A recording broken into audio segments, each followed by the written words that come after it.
They looked identical and even shared the same name, but the two prisoners pictured were actually different people, and their remarkable case helped bring in the era of fingerprint identification.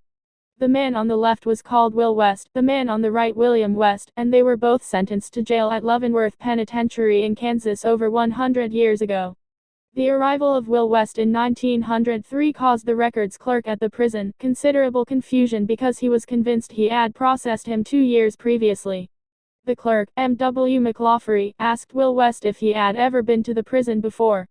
West said he hadn't.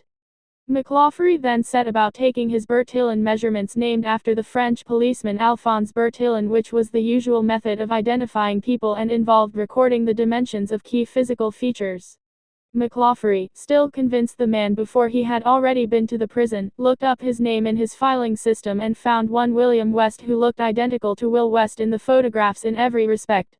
They even shared the same Bertillon measurements.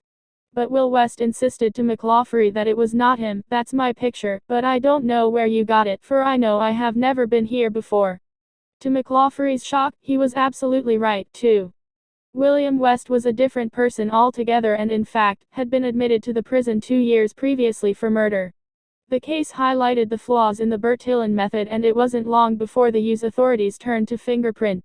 Its pioneer was Scotland Yard's SGT.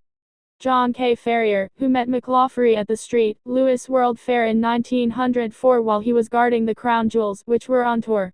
He told the US prison officer how Scotland Yard had been using fingerprinting for the past 3 years and evangelized its accuracy.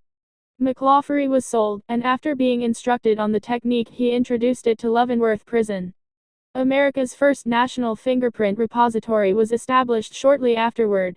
The use of fingerprints had actually begun in 1858 with Sir William James Herschel, Chief Magistrate of the Hooghly District in Junjipur, India, who asked locals to stamp their business contracts with their palms.